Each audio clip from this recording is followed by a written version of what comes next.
Et nous avons tous compris que les missionnaires, Paul et Silas, ont été jetés en prison, mais délivrés aussi à travers un ange qui a provoqué un tremblement de terre. Donc, ces voyages missionnaires continuent. Nous allons voir la suite de ces voyages parce que ce n'était pas terminé. Après leur libération, ils ont continué les voyages. Alors, nous allons justement, on sait que toujours la prédication est faite, mais il y a la foule qui se soulève justement contre eux, mais ce n'est pas une foule qui se soulève comme ça. Il y a des agitateurs. Donc, la foule se soulève contre eux parce qu'il y a des agitateurs qui soulèvent la foule, justement.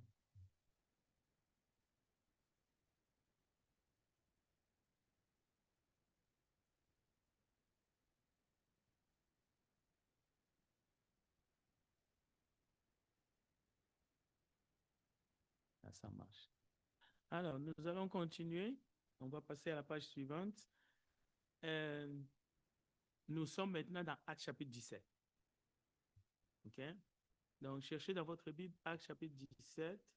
C'est là que nous allons nous entretenir. Nous n'allons pas finir Actes 17 ce soir. Nous allons prendre le 20 premier verset, mais avant tout, comme d'habitude, nous allons essayer de donner d'abord les grandes lignes. Comme ça, lorsqu'on va faire la lecture, nous allons comprendre facilement les textes. Donc, dans Actes chapitre 17, il y a d'abord trois grandes parties. La première partie, c'est la résistance humaine face à la vérité. Ça revient à ce que nous avons étudié dans le précédent chapitre ou dans Acte 16. Donc, la foule, c'est la résistance humaine face à la vérité. Même si elle est agitée, mais la foule fait de la résistance. Alors, il y a aussi les ailes inébranlable de Paul et Silas. Mais ici, comme c'est Paul qui est comme le chef de la mission, et même dans les Écritures, dans Actes, on parle beaucoup de voyages missionnaires de Paul, même s'il n'est pas seul.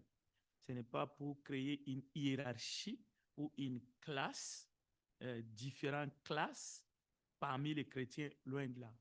C'est le voyage missionnaire de Paul, mais Paul n'est jamais seul. Vous savez, il est soit avec Silas, il est soit avec Barnabas, il est soit avec Jean-Marc, ainsi de suite. Donc, Paul n'est pas un chrétien de la première classe et Silas de la seconde classe. Non, il n'y a pas de hiérarchie dans l'Église ou dans le corps du Christ. Alors, les ailes de Paul, ça sera un autre point que nous allons voir, parce que c'est grâce à son zèle qu'il résiste face à l'adversité dans la prédication de l'Évangile. Alors, ce que les foules font, ce n'est pas seulement une foule, parce que dans Acte 17 aussi, nous allons voir, il y a une foule qui va se soulever. C'est pour cela, la troisième chose que nous allons voir dans Acte 17, c'est l'émeute et les attitudes de la foule. Parce qu'encore une fois, la foule va se soulever contre eux. Donc, nous allons apprendre qu'une foule peut être agitée, mais une foule peut être calme. La foule, lorsqu'on prêche devant la foule, que ce soit Jésus-Christ, que ce soit quelqu'un d'autre, que ce soit Paul ou Silas, on peut se retrouver devant une foule calme, réceptive de la parole. Ce n'est pas tout le temps agité. Ce n'est pas tout le temps les émeutes. Alors, mais la foule peut être agitée, la foule peut être réceptive ou calme. Et on va avoir aussi, par exemple, la jalousie d'un groupe de gens. Ça peut être un groupe de juifs ou de païens, de non-juifs. Et finalement, ce qui nous intéresse, c'est le contenu du message qui est prêché, malgré les circonstances. Donc, c'est très important. Et nous verrons que le message qui est proclamé, ça n'a rien à voir avec une prédication sociale qui essaie de répondre aux problèmes de la société. Parce qu'il y a des problèmes. Il y aura toujours des problèmes, si vous voulez. Mais le message, c'est Christ ressuscité. C'est la vie de Jésus, sa mort ou même sa souffrance, sa mort, son ensevelissement, et ça se termine toujours par sa résurrection. Donc, c'est ça que nous allons voir. Alors, on va passer à la page suivante. Donc,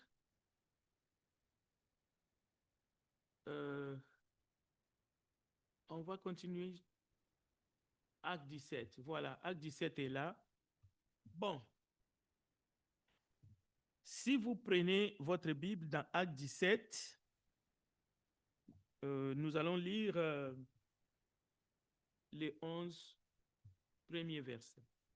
Je demande à un frère de nous lire ou une sœur Acte 17, versets 1 à 11, tel que c'est affiché sur le tableau.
Qui avait fait quelques temps de la populace, provoquer les attroupements et défendit la station. Il s'est porté à la maison de Jason et il cherchait Paul ici.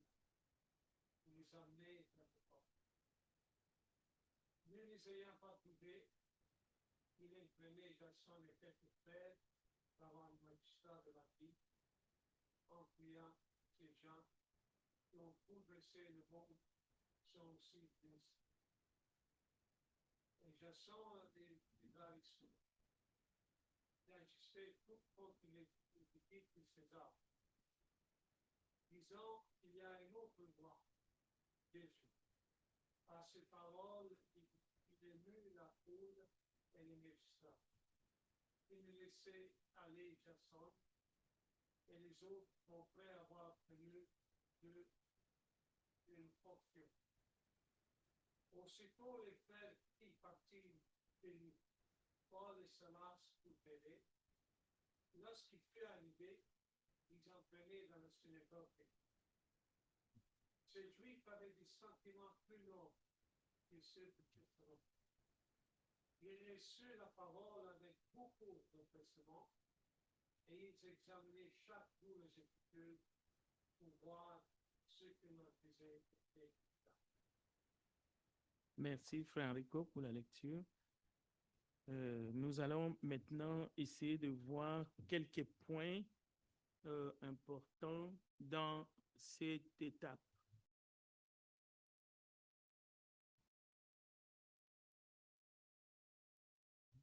Ici, à partir du verset 12, plusieurs d'entre eux crurent, ainsi que beaucoup de femmes grecques, des distinctions et beaucoup d'hommes. Mais quand les Juifs de Thessalonique surent que Paul annonçait aussi à Bérée la parole de Dieu, ils vinrent y agiter la foule. Alors les frères firent aussitôt partir Paul du côté de la mer. Silas et Timothée restèrent à Bérée. Ceux qui accompagnaient Paul les conduisirent jusqu'à Athènes Puis ils s'en retournèrent chargés de transmettre à Silas et à Timothée l'ordre de les rejoindre au plus tôt. Le verset 16, comme Paul les attendait à Athènes, il sentait au-dedans de lui son esprit s'irriter à la vue de cette ville pleine d'idoles. Il s'entretenait donc dans la synagogue avec les Juifs et les hommes craignant Dieu. Et sur la place publique, chaque jour avec ce qu'il raconterait. Quelques philosophes épicuriens et stoïciens se mirent à parler avec lui. Et les uns disaient, que veut dire ce discoureur? D'autres, l'entendant, annonçaient Jésus et la résurrection, disaient, il semble qu'il annonce des divinités étrangères. Alors ils les prirent et les menèrent à l'aréopage en disant, pourrions-nous savoir quelle est cette nouvelle doctrine que tu enseignes? Car tu nous fais entendre des choses étranges. Nous voudrions donc savoir ce que cela peut être. Or, tous les Athéniens et les étrangers demeurant à Athènes ne passaient leur temps qu'à dire ou à écouter des nouvelles. Donc, nous allons ce soir nous entretenir sur ce 20 premiers versets de ce chapitre 17 des Actes des Apôtres. Sûrement, il y a des informations qui vous touchent, qui nous touchent. Il est important que nous puissions les regarder à tête froide. D'abord, commençons par les termes craignant Dieu. Que veut dire des Grecs craignant Dieu? Vous savez que c'est une des questions qui est revenue, disons, il y a de cela quelques, on peut dire, un mois. C'était question d'une femme craignant Dieu, servant Dieu. Voilà, ce terme revient ici, qu'il y avait des Grecs là qui craignaient Dieu. Alors, on les appelait les Grecs craignant Dieu. Ce terme ne signifie pas ce que nous pensons, nous, quand nous disons, ah, lui, ses frères, c'est un frère qui a la crainte de Dieu. Ça ne veut pas dire ce que nous lisons dans Proverbe. La crainte de Dieu, c'est le commencement de la sagesse. Ou ça ne veut pas dire la crainte de Dieu dans les épîtres de Paul. Ou non. Ici, les craignants Dieu, ce sont des non-juifs. Ce ne sont pas forcément des membres de l'Église du Christ que Jésus a bâti. Non. Les craignants Dieu, ce sont des sympathisants. Pas de l'Église du Christ, mais du judaïsme.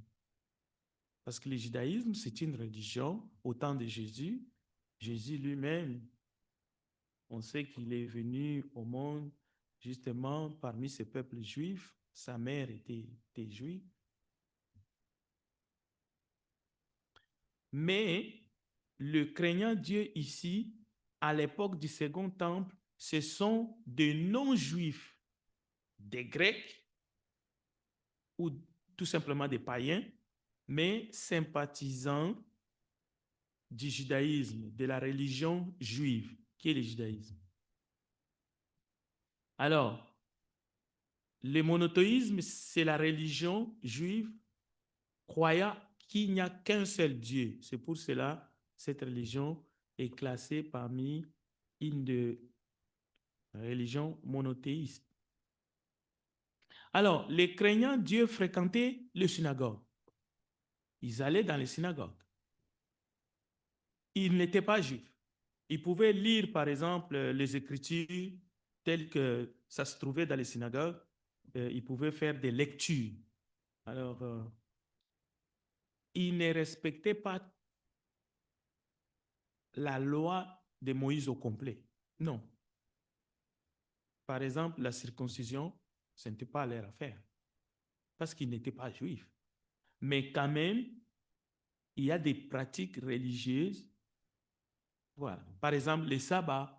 Donc, ils respectaient la journée du sabbat et ils allaient à la synagogue. Les fêtes juives. Bon, ça, oui. Mais ils n'étaient pas pleinement convertis au judaïsme.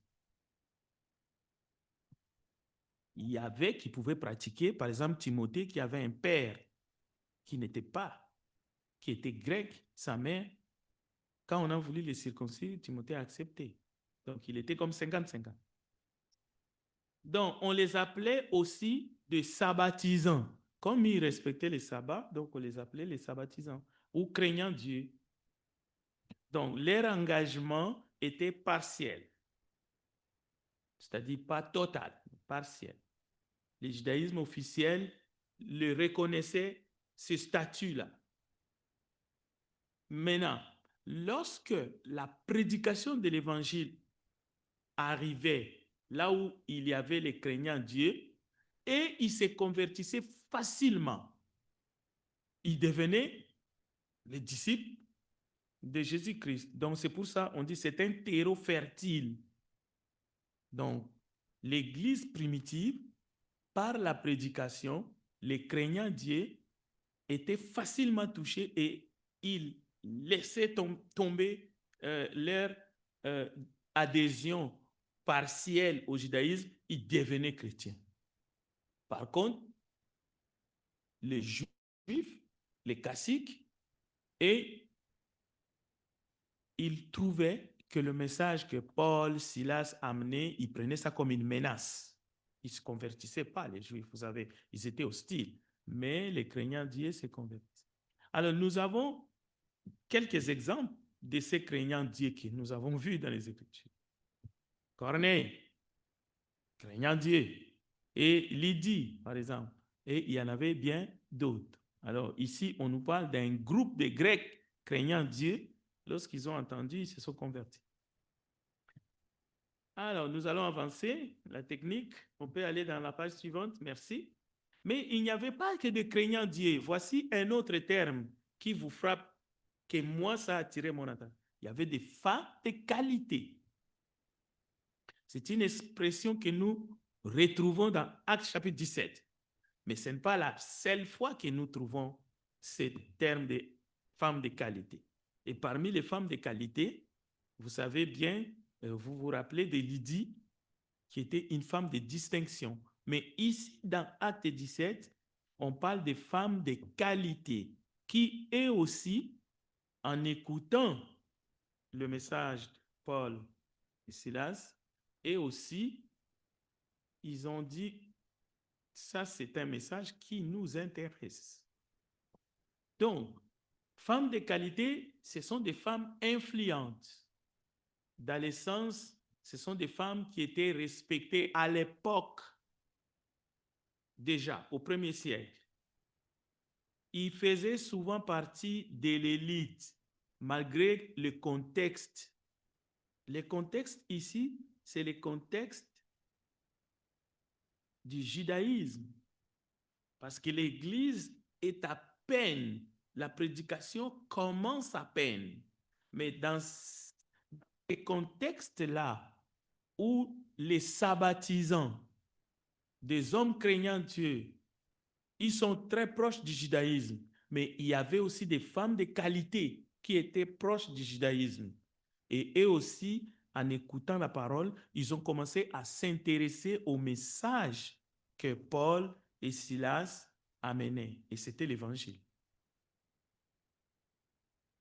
Mais qui étaient ces femmes de qualité? Ces femmes de qualité sont des épouses, par exemple, des notables, c'est-à-dire des personnes qui occupent des fonctions dans la colonie. Mais c'est aussi des femmes instruites ou des commerçantes très influentes à l'époque. Alors, nous avons un exemple dans Luc chapitre 8, versets 1 à 3. Nous allons lire le texte où il y a une liste de ces femmes de qualité. Lisons, j'aimerais que quelqu'un qui trouve le texte nous lit Luc 8, verset 1 à 3. C'est aussi affiché, mais c'est mieux de le lire dans la Bible parce que j'ai coupé comme le début.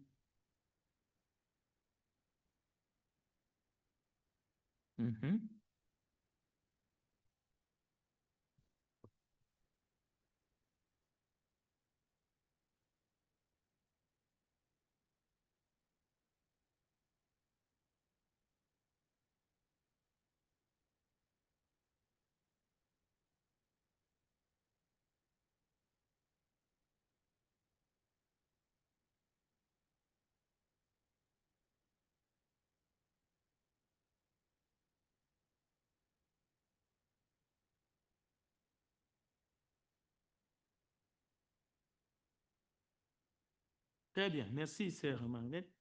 Donc, ces femmes ont écouté la parole et elles étaient converties. Alors, leur conversion souligne l'impact de la prédication de la parole de Dieu par Paul et ses compagnons. C'est un milieu puissant, c'est un milieu de hommes et de femmes qui sont cultivés. Alors, nous avons deux groupes qui se joignent à la prédication de l'Évangile au 1er siècle. Les Grecs craignant Dieu et les femmes de qualité. Vous les trouvez dans Actes chapitre 17. Donc, il y a déjà la diversité au sein de l'Église. Ceux qui voient l'Église dans ses débuts, quand ils utilisent des termes Église primitive, c'est comme si ce ne sont que de gens qui avaient l'habitude d'aller capturer des poissons, des pêcheurs. Hein. L'image d'une église des pauvres, c'est-à-dire où il y a seulement Pierre, Jean, Zébédée, c'est ça, des gens qui n'ont pas étudié. Cette image est fausse parce que nous sommes au 1er siècle. On nous parle des femmes de qualité qui se convertissent. On nous parle des craignants Dieu. Ce sont des personnes qui occupent des positions, des centeniers, les chefs des cent, des militaires, des hauts gradés, comme Corneille et bien d'autres. Déjà, ils font partie des convertis. Ils font partie de l'Église, corps du Christ. Cette image qu'on nous a vendue, elle est fausse de l'Église dans ses débuts. Oui, Jésus a choisi des gens simples. Il n'était que 12. L'Église n'est pas née. Il les a formés et ils étaient prêts, les 12 disciples. Mais parmi ces disciples, déjà Jésus, Luc chapitre 8 nous montre un intendant d'Hérode, c'est quelqu'un qui s'occupe des biens d'Hérode. Et qui était Hérode? Hérode était un roi, déjà à l'époque. Donc, c'est très important. Donc, avant cette page-là, on va reculer encore, Gloria. Euh, on va dire que déjà à cette époque-là, on peut voir une différence du point de vue rôle dans cette assemblée nouvelle entre les hommes et les femmes, entre le groupe de craignants Dieu, les hommes, et les femmes de qualité. C'est-à-dire les femmes de qualité, ils ont un rôle. Dans le contexte du judaïsme au 1er siècle, c'est-à-dire les barrières culturelles sont là. La parole de Dieu arrive, les gens sont convertis, donc les hommes vont jouer un rôle qui est différent de ce que les femmes de qualité vont jouer justement. Nous allons les voir un peu plus loin, mais je voulais quand même les souligner déjà ici. Mais le but, c'est de montrer que ces rôles ne s'affrontaient pas, c'était plutôt complémentaire. Parce qu'il y a conversion. Le climat n'est pas encore un climat où les hommes veulent dominer les femmes ou les femmes veulent dominer les hommes. Non, ça n'existe pas. Mais ils participent, ils laissent le judaïsme ils écoutent la parole, la bonne nouvelle de Jésus-Christ. Ils commencent à s'adhérer et ça va évoluer, justement. Alors, allons-y. Maintenant, la page suivante. Alors, les hommes craignant Dieu, ils participent activement à la synagogue, chose que les femmes ne pouvaient pas, parce que le contexte, c'est le judaïsme. Donc, les hommes craignant Dieu, respectés, dans la synagogue, dans les synagogues, ils peuvent lire les Écritures, ils peuvent débattre sur la loi de Moïse, les enseignements de Jésus. Ils peuvent poser des questions, les hellénistes, lorsqu'ils écoutent Jésus. Ils ne sont pas juifs de naissance, c'est des sympathisants. Ils ont une certaine capacité intellectuelle, mais ils aiment le judaïsme. Qu'est-ce qui les pousse à sympathiser avec le judaïsme? C'est la rigueur morale. Il y a beaucoup de gens aussi qui se convertissent, que ce soit à l'islam, c'est parce qu'ils trouvent, ils disent, ah, la manière de vivre de ces gens, je trouve une certaine rigueur morale. Juste pour ça, ils commencent à s'intéresser, à lire le Coran, par exemple. Donc, c'était le cas des craignants Dieu. Souvent attirés par la rigueur morale du judaïsme. C'est comme ça qu'ils ont commencé à étudier des textes sacrés. C'est comme les chrétiens aussi. Il y a des gens qui s'intéressent aussi aux chrétiens parce qu'ils voient comment les chrétiens vivent. Ces gens-là, ils ont une certaine moralité. Je vais essayer un peu de savoir qu'est-ce qui est écrit dans leur Bible, ainsi de suite. Bien, ils avaient aussi un statut social. Beaucoup de gens sont tentés de se convertir au judaïsme pour des raisons sociales. Ils se disent, si je commence à aller à la synagogue, ça se pourrait que les Juifs qui sont là-bas, ils sont tellement fraternels entre eux, ils peuvent me prêter de l'argent pour commencer le commerce. Il y a des gens qui réfléchissent comme ça. Et ils commencent à porter les petits trucs ou aller dans les synagogues, soi-disant. Mais les mobiles, c'est plutôt à la recherche d'un statut social. Il y en a qui font ça. Alors, du côté des femmes de qualité, qui sont des femmes de haut rang,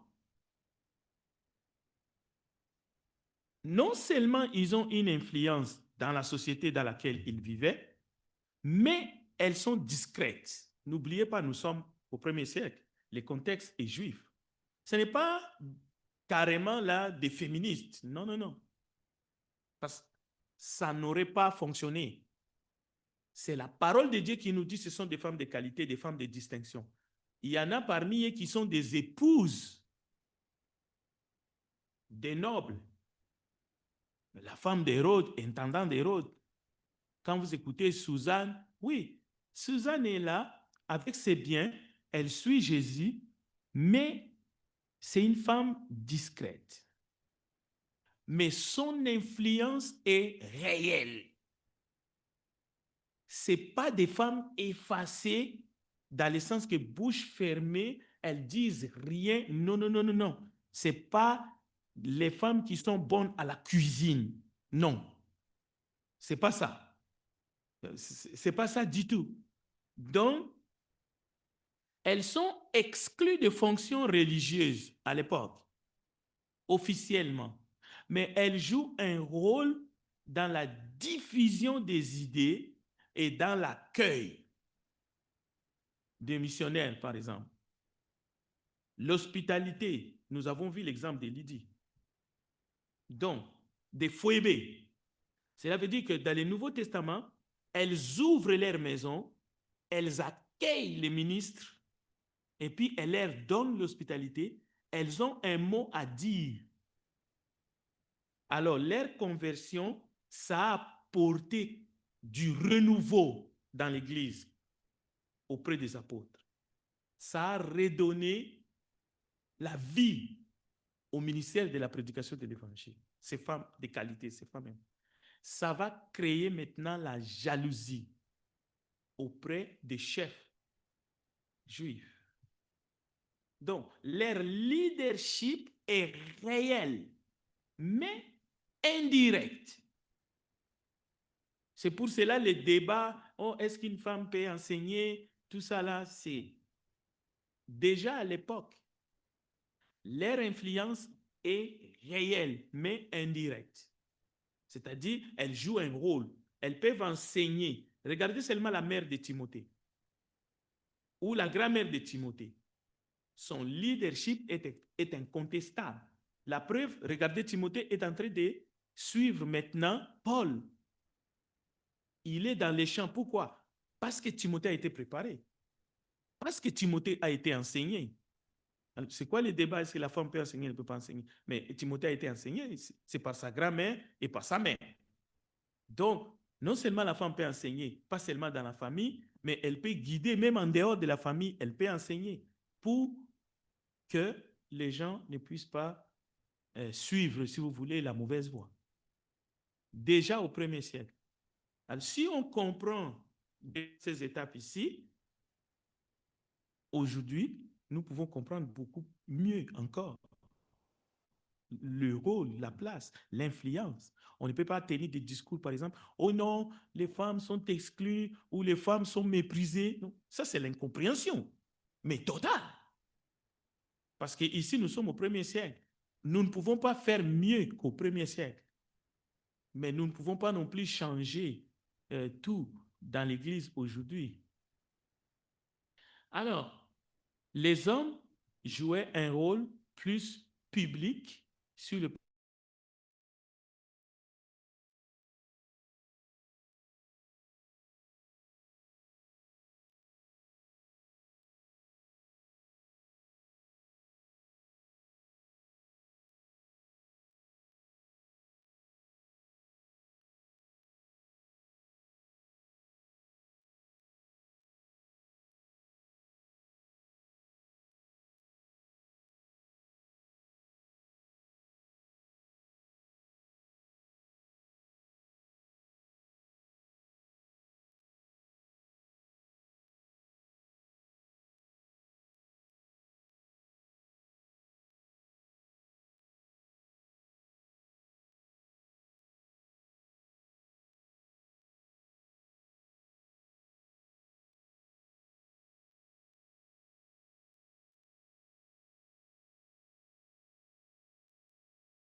même si ça a évolué, mais nous devons toujours nous référer à la première communauté chrétienne. Il y a le masculinisme et le féminisme aujourd'hui qui s'affrontent dans le monde, mais dans les premières communautés chrétiennes et dans l'Église du Christ aujourd'hui, nous devons nous référer à ce qui se passait déjà dans Acte 17, dans Acte 16, dans Acte 15, pour que nous puissions valoriser le rôle des uns et des autres. Alors, les Juifs jaloux qui vont aller chercher de méchants hommes dans la population pour provoquer l'attroupement et ils vont répandre l'agitation dans la ville, c'est parce qu'ils sentent que l'Église devient une menace pour eux. Parce que beaucoup de gens commencent à s'intéresser justement à la prédication. Voilà un peu les points essentiels que nous pouvons apprendre à ce stade ici. Maintenant, je voulais peut-être vous demander s'il y a des questions, des commentaires dans ce que nous venons de lire avant que nous puissions continuer ou simplement terminer ce soir. Dans ce que nous venons de dire, est-ce qu'il y a des questions?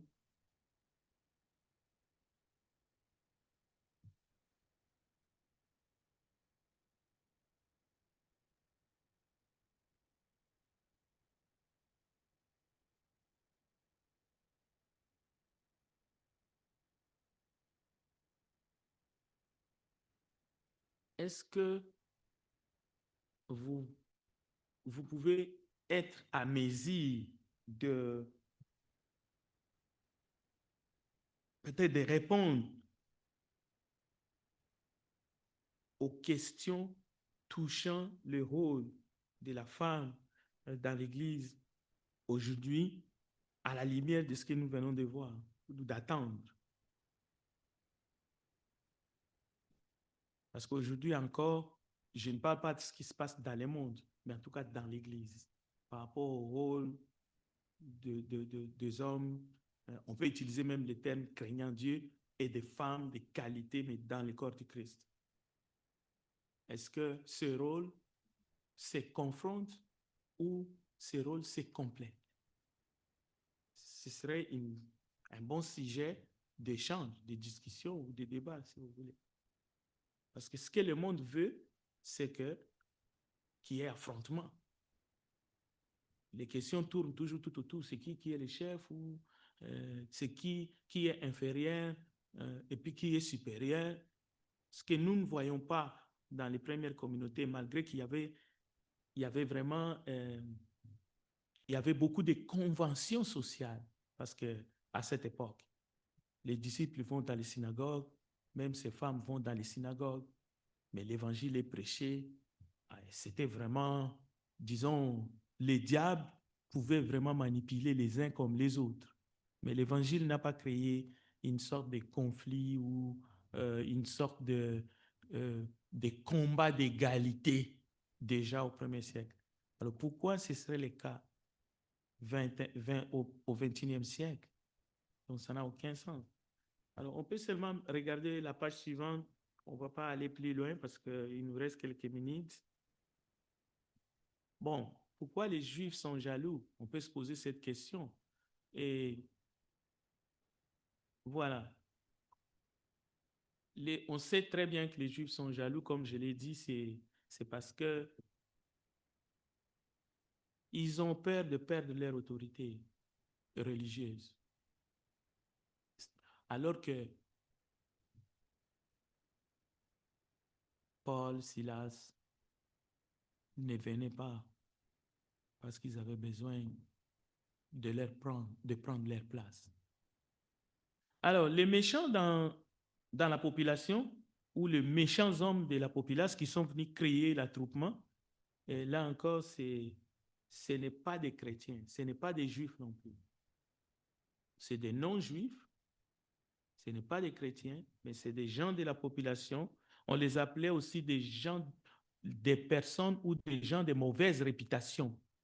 C'est comme aujourd'hui quelqu'un qui va chercher un groupe de gens, de fumeurs de champs, on les manipule pour qu'ils créent des troubles là où l'évangile est prêché.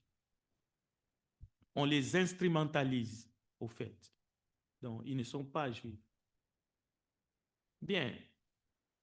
Alors, on va terminer ici en disant, nous devons faire très attention. La jalousie religieuse existe encore aujourd'hui. Cela peut conduire à des actes violents et injustes. Beaucoup de leaders spirituels au 1er siècle et même aujourd'hui, ceux qui se disent, ils ne se réjouissent pas que l'œuvre de Dieu avance parce qu'ils veulent protéger leur position, leur influence. C'est ça le problème. Ils sont animés d'un esprit de contrôle. Ils veulent contrôler les masses. Alors, dès qu'il y a quelqu'un d'autre à côté, ils ont peur. C'est ce qui se passait. Vous lisez votre Bible. Depuis Philippe, toutes les villes où l'évangile a été prêché, comment la foule est tout le temps soulevée contre les missionnaires? C'est parce qu'il y a des agitateurs. C'est parce que les chefs religieux de l'époque sont jaloux. Ils ne veulent pas perdre la face. Ils ont une doctrine sûrement. Ce sont des hommes religieux. Mais ils enseignent pour leur propre compte, pour leur propre autorité, pour leurs propres intérêts. Alors, ces débats-là ne se limitent pas seulement au niveau des autorités religieuses. Ces débats se déplacent entre l'homme et la femme. Vous allez trouver dans les milieux religieux, l'homme et la femme sont en guerre. C'est pour cela qu'aujourd'hui, il y a des dans les courants évangéliques, tout ce que vous voulez, on trouve aujourd'hui aussi des hommes qui se battent pour leur place de chef, et vous trouvez des femmes qui sont maintenant des féministes, mais chrétiens, qui se battent aussi pour garder le contrôle. Et ces combats, ces débats peuvent se déplacer jusque dans les couples. Alors, si nous ne comprenons pas cette stratégie macabre de l'ennemi, nous allons faire les frais. Nous allons être des victimes. C'est pour cela qu'il faut faire attention, il faut être vigilant. Donc, dans les cultes, les hommes peuvent faire des bruits en disant qu'ils ont le droit de parler et les femmes doivent se taire. Cet esprit-là, c'est un esprit de serpent. Parce que le but des Écritures, ce n'est pas ça. Ce n'est pas ça. Ce que la parole veut, c'est que nous puissions reconnaître la valeur des uns et des autres. Que nous puissions suivre les enseignements de Christ sans un esprit de bataille, sans laisser les graines des inégalités persistantes dans l'Église. Mais ça ne doit pas se limiter seulement dans l'Église. Nous devons défendre les droits à l'extérieur de l'Église. Car Dieu a créé l'homme à son image, il les créa homme et femme. Donc, ça n'a rien à voir avec les rôles entre les uns et les autres. Ça n'a rien à voir. Donc 1 Corinthiens chapitre 11, toutefois dans le Seigneur, la femme n'est point sans l'homme, ni l'homme sans la femme, car de même que l'homme a été tiré de l'homme, la femme a été tirée de l'homme, de même que l'homme existe par la femme, et tout vient de Dieu. Voilà le plan de Dieu, et voilà où, dans Actes chapitre 17, nous voyons tout cela. Et quand nous allons commencer Actes 17, verset 21, vous allez voir le meute. On va se limiter ici. Mais cette meute qui va avoir lieu, cela ne va pas épargner les femmes, pas les hommes, non. Quand le meute, quand la persécution touche l'Église, ça touche les hommes et les femmes.